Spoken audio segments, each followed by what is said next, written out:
میرے رب ہجوم غم میں تجھے جب کبھی پکارا تیری عام رحمتوں نے مجھے دے دیا سہارا۔ الحمدللہ رب العالمین والصلاة والسلام علی سید الانبیاء والمرسلین وعلی آلہ واصحابہ اجمعین ومن تبعہم بإحسان الی یوم الدین اما بعد۔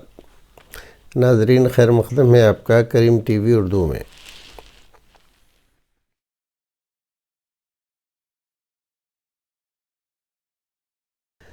سوال یہ ہے کہ ایک آدمی کسی جگہ سے عمرے کے لیے چلا، جب سعودی سرحد پر پہنچا تو وہاں پر چیکنگ کے بعد کسی آدمی میں کرونا کے آثار نظر آئے تو انہوں نے ساری بس کو واپس کر دیا۔ اب پوچھ رہے ہیں کہ اس کو عمرے کا ثواب ملے گا؟ کیا اس کو عمرہ دوبارہ کرنا ضروری ہے؟ تو دیکھیے، انما الاعمال بالنیات، عمل کا دار و مدار نیت پر ہے۔ وہ خلوص دل کے ساتھ نیت کر کے عمرہ کرنے کے لیے گیا تھا، لیکن ایک مجبوری ایسی آئی کہ جس کی وجہ سے وہ عمرہ کرنے سے باز رہا، موقع نہیں ملا اس کو۔ اب یہ سارا معاملہ اللہ رب العزت کے ہاتھ ہے، وہ جانتا ہے اس کی نیت کو۔ اس کی نیت کیا تھی؟ اس کی نیت کے اعتبار سے اللہ رب العزت اس کو ثواب دے گا۔ اس نے کوشش تو پوری کی، پیسہ بھی خرچ کیا، چل کر آیا بھی، بس میں بیٹھا بھی، سارے انتظام بھی کیے، لیکن انتظامی امور کے سبب وہ وہاں پہنچنے سے روک دیا گیا۔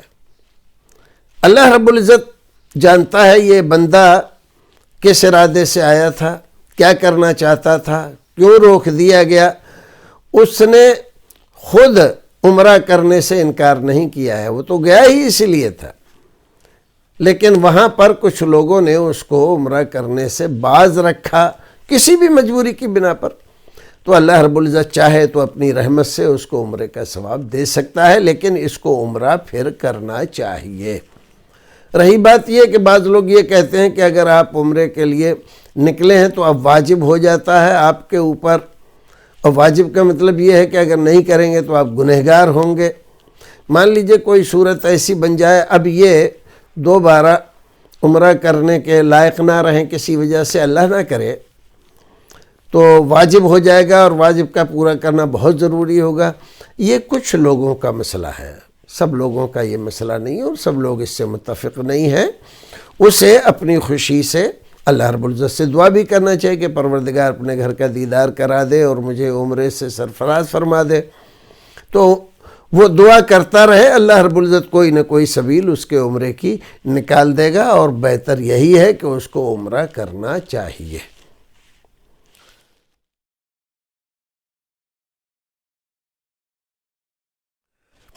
شمس الحق صاحب جھارکھنڈ سے سوال کرتے ہیں، ہمارے یہاں اکثر قبر لحد کھودتے ہیں، پھر میت کو رکھنے کے بعد اوپر سے بانس وغیرہ لگاتے ہیں، پھر مٹی ڈالتے ہیں، کیا یہ صحیح ہے؟ قبر دو طرح کی کھودنے کا رسول اکرم صلی اللہ علیہ وسلم کے زمانے میں دستور تھا۔ ایک قبر شق کہلاتی تھی، ایک لحد کہلاتی تھی۔ ہمارے یہاں بھی جیسے الگ الگ علاقوں میں الگ، ایک قبر کو بغلی کہتے ہیں۔ بغلی قبر کا یہ ہوتا ہے کہ وہ ایک گڑھا کھودتے ہیں سیدھا، پھر اس کے بعد اس کے بغل سے اس کے ایک کنارے سے وہ جگہ بناتے ہیں میت کے برابر، اور پھر اس میں میت کو رکھ کر اوپر سے وہ پٹلے کے ذریعے، بانس کے ذریعے یا پتھر کے ذریعے بند کر دیتے ہیں وہ جگہ۔ اور ایک یہ ہے کہ پورا پوری قبر کھودتے ہیں اور کھودنے کے بعد اس میں پھر بیچ میں تھوڑی کم کر دیتے ہیں، پہلے اوپر سے زیادہ کھودتے ہیں، بیچ میں پھر اس میں کم کر دیتے ہیں، پٹلے، بانس یا پتھر لگانے کے لیے، اور ایسے لٹا دیتے ہیں میت کو، اور اوپر سے وہی بانس یا پتھر وغیرہ رکھ کے اور اس کو مٹی ڈال کے اور بند کر دیتے ہیں۔ یہ سب طریقے صحیح ہیں۔ آپ کے یہاں اگر پریشانی ہے، پٹلے وغیرہ نہیں ملتے ہیں اور بانس آپ کے یہاں بافراد ملتے ہیں جھارکھنڈ میں، تو اسی لیے لوگوں نے وہاں بانس لگانا شروع کیا ہے۔ بانس بھی کوئی کمزور چیز نہیں ہوتی، بہت مضبوط چیز ہوتی ہے، تو بانس بھی لگا سکتے ہیں اور اس میں کوئی حرج نہیں ہے۔ یہ طریقہ بالکل صحیح ہے۔ اللہ رب العزت ہمیں اور آپ کو نیک عمل کرنے کی توفیق عطا فرمائے۔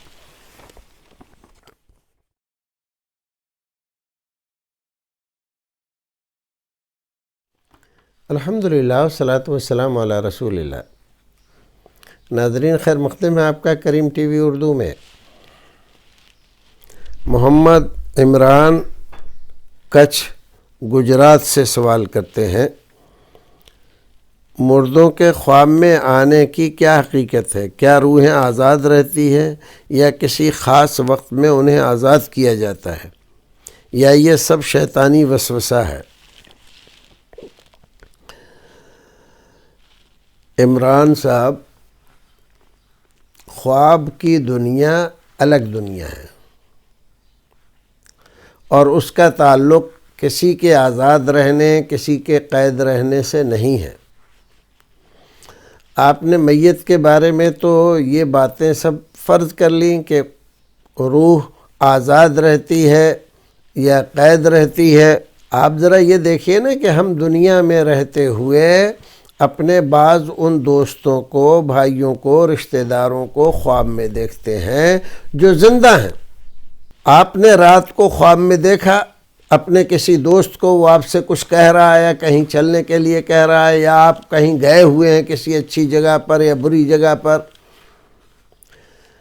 اب آپ خواب سے بیدار ہوئے، اب آپ اس کے پاس جائیے اور اس سے کہیے کہ رات تم کہاں لے جا رہے تھے مجھ کو اور کیسے کر رہے تھے؟ دیکھیے وہ کیا جواب دیتا ہے۔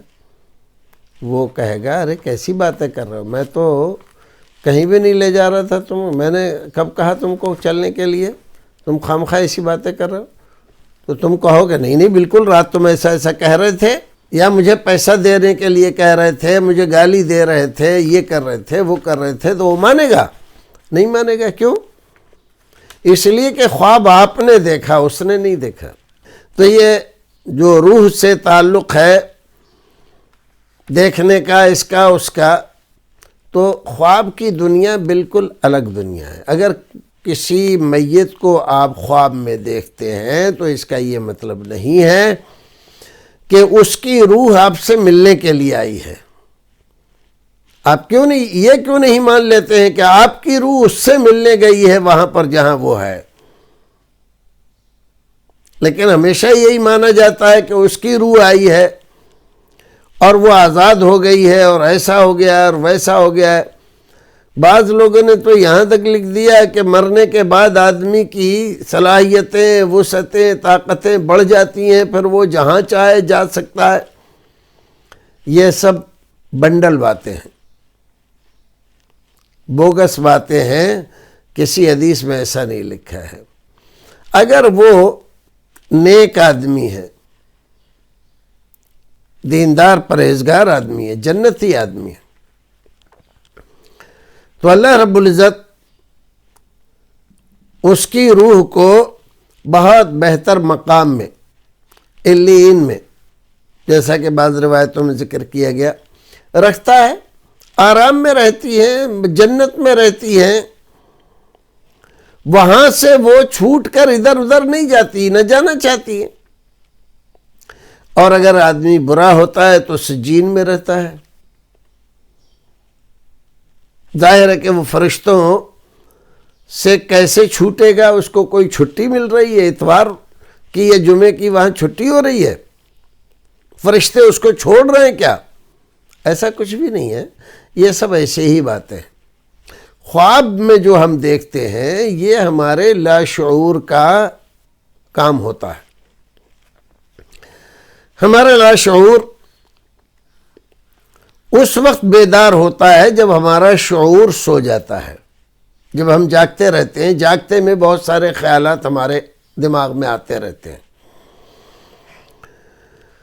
خیالات آتے رہتے ہیں، لیکن کبھی کبھی جو ہمارے دماغ میں خیال آیا تھا وہ پورا نہیں ہو پاتا، اس کی توجیہ نہیں ہو پاتی ہے، اس کی کوئی تشریح نہیں ہو پاتی ہے۔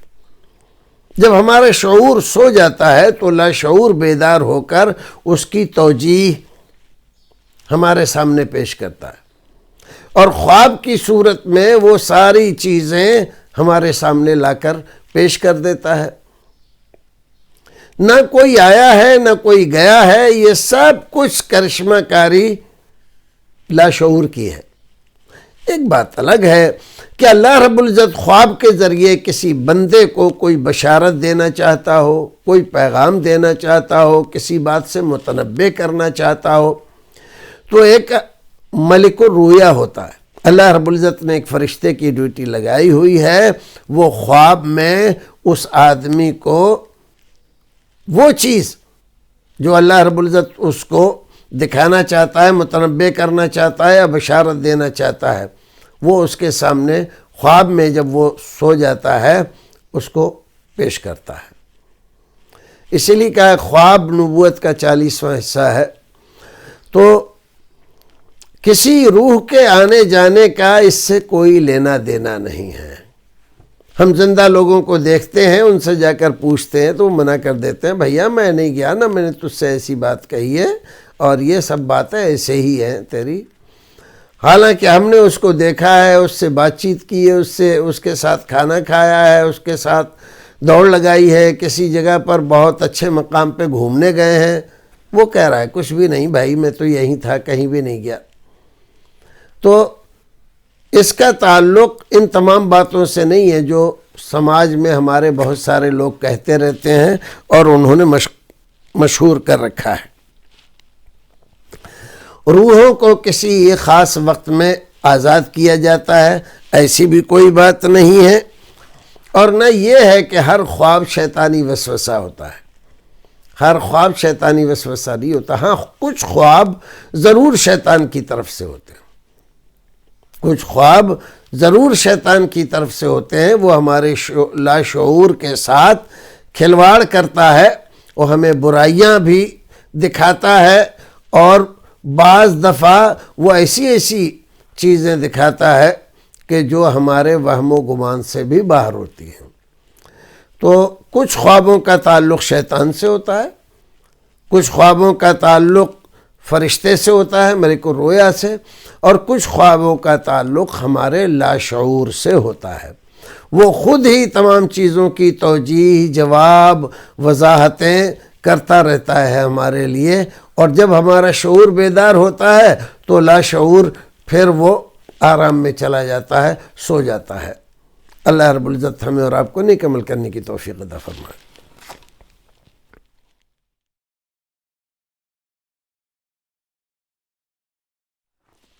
جنید شکراوہ میوات سے سوال کرتے ہیں، ہمارے یہاں کچھ لوگ جمعے کے دن تقریباً 12 بجے 4 رکعت نماز ادا کرتے ہیں اور وہ ان کا نام صلاۃ التسبیح رکھتے ہیں، کہ یہ 4 رکعت پڑھنا صحیح ہے؟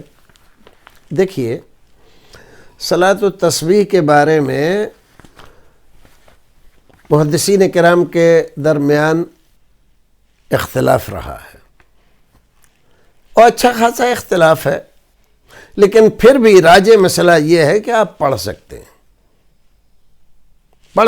آپ، لیکن جتنے فضائل اور جتنے اس کی ترغیبات کے سلسلے میں احادیث مروی ہیں، ان کا اکثر کا تعلق صحیح حدیث سے نہیں ہے، لیکن مجموعی اعتبار سے آپ صلاۃ التسبیح پڑھ سکتے ہیں، لیکن 12 بجے ہی پڑھیں گے یہ بات غلط ہے۔ کسی بھی وقت پڑھ سکتے ہیں آپ صلاۃ التسبیح کے لیے شریعت نے کوئی خاص وقت نہیں بتلایا ہے۔ تو صلاۃ التسبیح کی اصل ہے اور آپ پڑھ سکتے ہیں۔ رہی 12 بجے کی بات تو یہ ٹھیک نہیں ہے۔ کوئی خاص وقت اس کا متعین کر لینا، جب شریعت نے اس کا کوئی خاص وقت نہیں بتلایا ہے تو آپ اپنی طرف سے اس کا کوئی خاص وقت بنا لیں، تو یہ شریعت میں آپ زیادتی کا عمل کر رہے ہیں اور اس کی اجازت آپ کو نہیں ہے۔ آپ رات کو بھی پڑھ سکتے ہیں، دن میں بھی پڑھ سکتے ہیں، صبح شام بھی پڑھ سکتے ہیں۔ آپ اپنی نماز فرض واجب سنت سے فارغ ہونے کے بعد آپ کبھی بھی صلاۃ التسبیح پڑھ سکتے ہیں۔ 12 بجے پڑھنا اس کا کوئی ضروری نہیں ہے۔ تو نماز صلاۃ التسبیح کی آپ پڑھنا چاہتے ہیں تو پڑھ سکتے ہیں، منع نہیں ہے۔ بعض ہمارے علماء کا خیال یہ ہے کہ اس کا ثبوت نہیں ہے حدیثوں سے، لیکن ان کی یہ بات بھی علی الاطلاق درست نہیں ہے۔ راجح بات یہی ہے کہ صلاۃ التسبیح کوئی پڑھنا چاہتا ہے تو پڑھ سکتا ہے۔ اس سلسلے میں جتنی احادیث آئی ہے مجموعی اعتبار سے اس سے اس کی مشروعیت کا ثبوت ملتا ہے۔ السلام علیکم ورحمۃ اللہ وبرکاتہ۔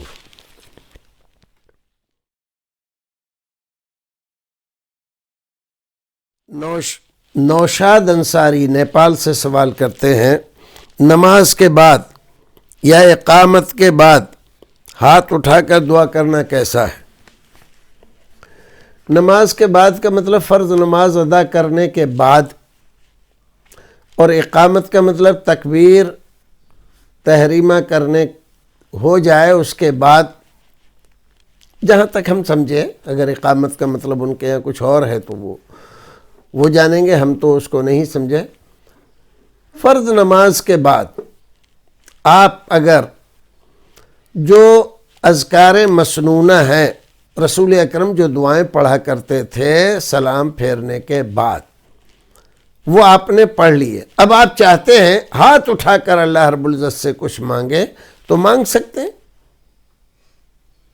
لیکن اس کو لازمی، ضروری، واجب کے درجے میں رکھ کر فرض نماز کے بعد آپ نے اذکار مسنونہ کر لیے، جو دعائیں رسول اکرم پڑھا کرتے تھے وہ دعائیں آپ نے پڑھ لیں، اب آپ چاہتے ہیں ہاتھ اٹھا کر کچھ مانگے تو ہاتھ اٹھا کر بھی مانگ سکتے ہیں، جائز۔ آپ رب سے مانگ رہے ہیں تو رب سے مانگنے پر کوئی پابندی نہیں ہے، آپ ہاتھ اٹھا کر بھی مانگ سکتے ہیں، بغیر ہاتھ اٹھائے بھی مانگ سکتے ہیں۔ جو اختلاف ہے وہ اس بات میں نہیں ہے کہ ہاتھ اٹھا کر دعا کر سکتے ہیں نہیں کر سکتے ہیں، وہ اس بات میں ہے اختلاف کہ ہر فرض نماز کے بعد ہاتھ اٹھا کر دعا کرنا، اگر نہ کریں تو اس پر اختلاف، اعتراض، لڑائی جھگڑے، فساد، اور یہ الزام آئے کہ فلاں صاحب تو دعا ہی نہیں کرتے، یہ سب منع ہے۔ جو چیز شریعت نے لازم نہیں کی ہے وہ آپ لازم نہیں کر سکتے، اور شریعت نے جس چیز کو لازم قرار دیا ہے اس کی لازمیت کو آپ ختم نہیں کر سکتے۔ آپ مامور ہیں، آمر نہیں ہیں۔ جو حکم آپ کو دیا جائے اس کو بجا لائیے، آپ حکم دینے والے نہیں ہیں۔ تو آپ اگر فرض نماز کے بعد ہاتھ اٹھا کر دعا مانگنا چاہتے ہیں تو مانگ سکتے ہیں۔ کیا کبھی ایسا ہو سکتا ہے کہ امام کے ساتھ آپ مانگیں؟ ہاں، امام کے ساتھ اگر کوئی مسئلہ ایسا درپیش آ گیا، مان لیجئے کوئی پریشان کوئی حالات ہیں، بارش نہیں ہو رہی ہے، بارش بہت زیادہ ہو رہی ہے، فساد کی کیفیت ہے، اور امام صاحب دعا کروا رہے ہیں، تو آپ ان کے ساتھ مل کر دعا کریں اور ہاتھ اٹھا کر کریں، یہ درست ہے؟ ہاں، یہ درست ہے۔ کبھی کبھی ایسا کر لینا جائز اور صحیح ہے، لیکن ہمیشہ اس کو فرض واجب کے درجے میں کر لینا، جیسے نماز ضروری ہے، ایسے ہی نماز کے بعد ہاتھ اٹھا کر دعا مانگنا اور امام کے ساتھ ضروری ہے۔ یہاں تک کہ لوگ یہ سمجھنے لگیں جب تک امام صاحب اپنے منہ پر ہاتھ نہیں پھیریں گے تب تک ہم اٹھ نہیں سکتے ہیں۔ یہاں تک کہ کچھ لوگ کہتے ہیں امام صاحب جلدی دعا کیجئے ہمیں جانا ہے۔ ارے بھئی امام صاحب دعا کر رہے ہیں، وہ اپنی دعا کر رہے ہیں، آپ کو جانا ہے آپ جائیے، آپ کو کون روکے ہوئے؟ سلام امام نے پھیر دیا، اب آپ امام کی اقتداء سے نکل گئے۔ آپ بیٹھنا چاہتے ہیں بیٹھ جائیں، نماز پڑھنا چاہتے ہیں نماز پڑھیں، جانا چاہتے ہیں چلے جائیں۔ امام نے آپ کو نہیں روکا ہوا ہے، آپ اس کی اقتداء میں نہیں ہیں، اس وقت اقتداء سے باہر ہو گئے ہیں۔ تو امام صاحب پر خواہ بھائی امام کیسا امام ہے، بہت لمبی لمبی دعائیں کرتا ہے، ارے یہ امام کیسا ہی دعائیں نہیں مانگتا ہے، ارے یہ امام کیسا ہی ہے ایسا کرتا۔ یہ سب باتیں لے کر اماموں پر جو اکثر اعتراضات اور لعنت ملامت ہوتی رہتی ہے، یہ سب غلط ہے۔ ان تمام چیزوں کو چھوڑ دینا چاہیے اور امام کا احترام کرنا چاہیے۔ تو آپ دعا کر سکتے ہیں کبھی کبھی ہاتھ اٹھا کر نماز فرض کے بعد۔ رہی بات اقامت کے بعد ہاتھ اٹھا کر، تو ہمارے علم میں ایسی کوئی حدیث نہیں ہے اور نہ کسی عالم کا کوئی قول اس سلسلے میں ہمیں یاد ہے کہ اقامت کہنے کے بعد ہاتھ اٹھا کر آپ دعا کریں۔ اذان کے بعد تو ہے، اذان کے بعد آپ دعا کریں۔ آپ کو سکھلایا گیا کہ اذان جب تک ہوتی رہے تو جو اذان کے الفاظ مؤذن ادا کر رہا ہے آپ بھی دہرائیں، اس کے بعد درود پڑھیں رسول اکرم پر، پھر اس کے بعد اذان کے بعد کی دعا کے نام پر جو دعا اللہم رب ھذہ الدعوۃ التامہ یہ پڑھیں۔ پھر اس کے بعد آپ چاہتے ہیں اپنے لیے کچھ مانگنا، اپنے لیے بھی، بچوں کے لیے، اپنی صحت تندرستی کے لیے، کاروبار کے لیے، تو آپ مانگ سکتے ہیں۔ یہاں پر بھی ہاتھ اٹھائے بغیر، اور کبھی آپ ہاتھ اٹھا لیں تو منع نہیں ہے، لیکن ہمیشہ ہاتھ اٹھا کر مانگے اور یہ سمجھیں ہاتھ نہیں اٹھائے تو دعا نہیں ہوگی، یہ غلط ہے۔ اللہ رب العزت ہمیں اور آپ کو نیک عمل کرنے کی توفیق عطا فرمائے۔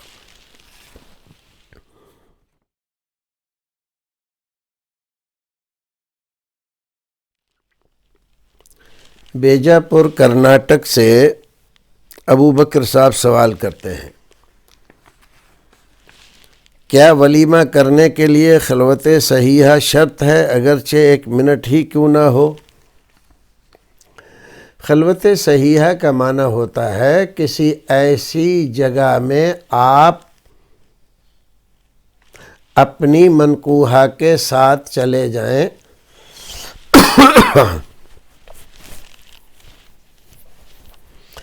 جہاں آپ کو کوئی نہیں دیکھ رہا ہے، آپ اس کو ہاتھ لگائیں، اس کا بوسہ لیں، اور آپ اس کے ساتھ کچھ اور کرنا چاہیں وہ بھی کر سکتے ہوں، کوئی مانع نہ ہو، اس کا نام ہے خلوت صحیحہ۔ تو یہ خلوت صحیحہ ہو جاتی ہے آپ کو تو آپ ولیمہ کر سکتے ہیں۔ ہاں، علماء کرام کا یہی رجحان ہے۔ بعض لوگوں نے اس طرح کا فتویٰ دیا ہے کہ بغیر بیوی سے ملے ولیمہ نہیں کرنا چاہیے، لیکن یہ بات سب کے نزدیک درست نہیں ہے، کچھ لوگ اس کے قائل ہیں۔ علامہ نووی نے مسلم شریف کی شرح میں بڑی تفصیل سے اس مسئلے کو لکھا ہے، اور انہوں نے لکھا ہے کہ بغیر بیوی سے ملے ہوئے بھی ولیمہ کیا جا سکتا ہے۔ تو اگر کسی کو کوئی ایسی پریشانی پیش آ گئی ہے جس کی وجہ سے وہ بیوی سے خلوت میں نہیں ہو سکا یا ہم بستری نہیں کر سکا اور چاہتا ہے ولیمہ کرنا تو کر سکتا ہے۔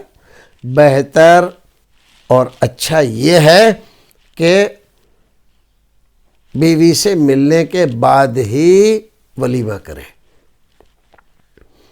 لیکن اگر کسی وجہ سے نہیں مل سکا تو کر سکتا ہے کہ نہیں؟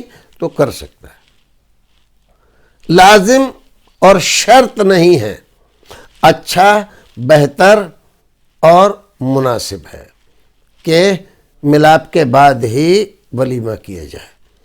اللہ رب العزت ہمیں اور آپ کو نیک عمل کرنے کی توفیق عطا فرمائے۔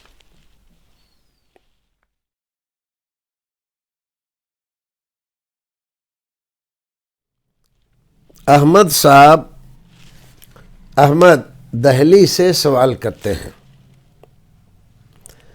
منگنی کرنا کیسا ہے؟ کیا منگنی کی دعوت میں جا سکتے ہیں اگر گھر کے افراد ہی شامل ہوں؟ دیکھیے، منگنی کا مسئلہ اس سے پہلے بھی ذکر کیا گیا ہے۔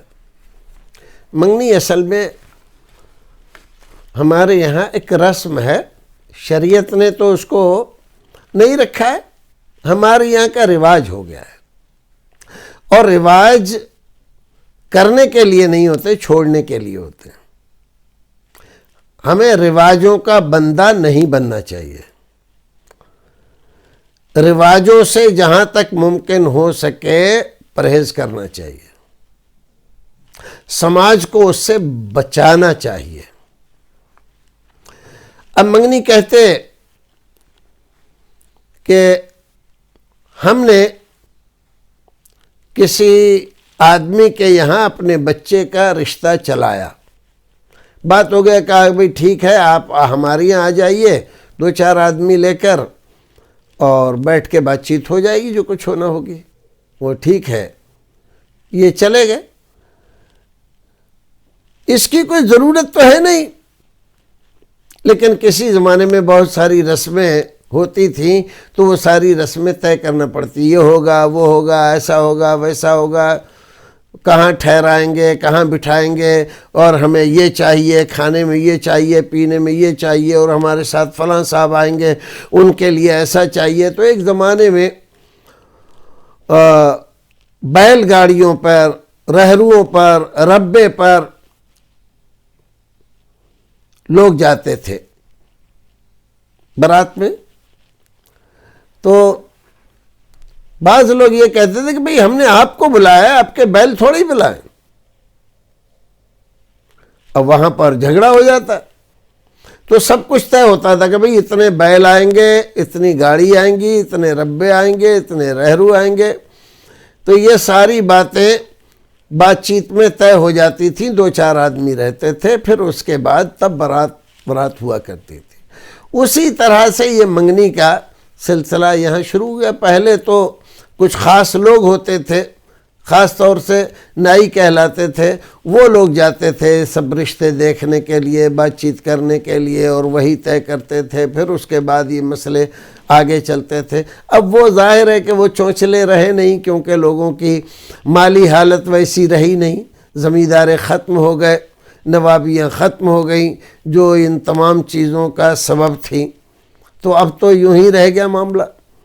تو اب منگنیوں کی رسم لوگوں نے نکالنا شروع کی ہے، اور بعض شہروں میں، خاص طور سے دہلی میں، منگنی اتنی خرچیلی ہو رہی ہے، اتنے اہتمام سے کی جاتی ہے کہ اچھی خاصی شادیاں اتنے خرچے والی نہیں ہوتی جتنا خرچہ منگنی میں اٹھ جاتا ہے۔ اتنے آئٹم اور اتنے کھانے کے ڈشیں اور یہ اور وہ تمام دنیا بھر کے اٹرم کھٹرم، لاکھوں روپیہ لوگ اڑا رہے ہیں، یہ سب فضول خرچی میں آتا ہے۔ ایسے وقت میں جب ہماری قوم کے بہت سارے افراد روزانہ بھوکے سوتے ہیں یا ایک وقت کا کھانا پاتے ہیں، بچے غذائی قلت کی وجہ سے ان کی بڑھوار نہیں ہو پا رہی ہے، اور وہ زندگی کی گاڑی کو کھینچنے سے معذور ہو رہے ہیں، ایسے میں ہم اتنے سارے آئٹم کی منگنیاں کرنے میں لگے ہوئے ہیں لاکھوں روپے، جس میں کا بہت سارا کھانا کوڑے دان میں پھینکا جاتا ہے۔ یہ جائز نہیں ہے، ناجائز ہے۔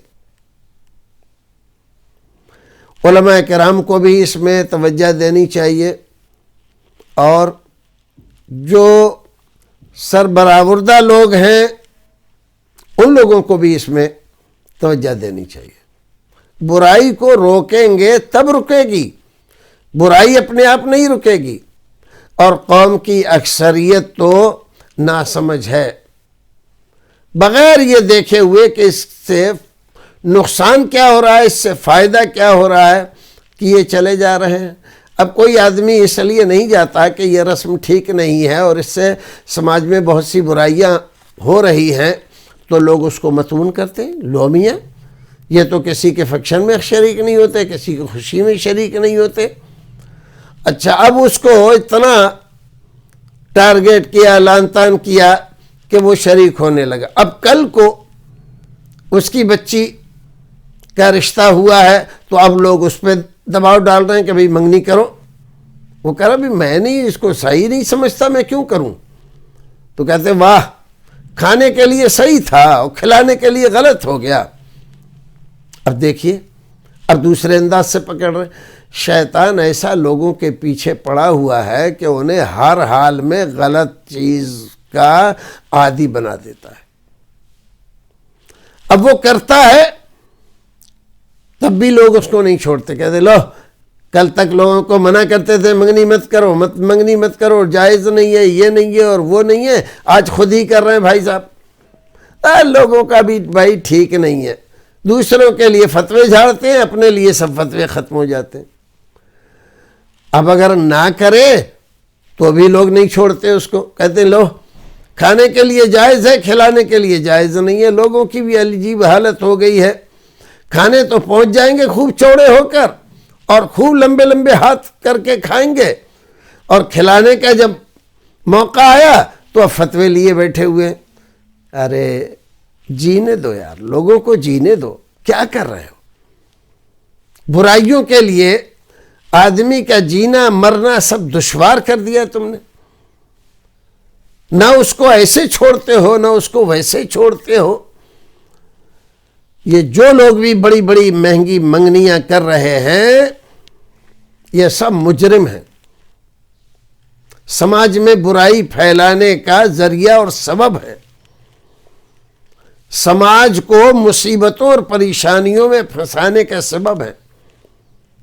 وہ غریب لوگ جن کے پاس ایسی منگنیاں کرنے کا کوئی انتظام نہیں ہے، ان کی بچیاں احساس کمتری کا شکار ہوتی ہیں، وہ خود بھی احساس کمتری کا شکار ہوتے ہیں۔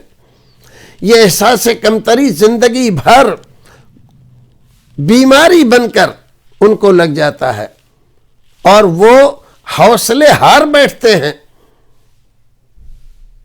یہ کیوں کر رہے ہو ایسا؟ مت کرو، مت کرو۔ اس پیسے کو بچا کر رکھو، تمہارے کام آئے گا، تمہارے بھائیوں کے کام آئے گا، تمہارے سماج کے کام آئے گا۔ ایسی بے دردی سے جو دولت لٹا رہے ہو، یہ صحیح نہیں ہے۔ اللہ رب العزت ہمیں اور آپ کو نیک عمل کرنے کی توفیق عطا فرمائے۔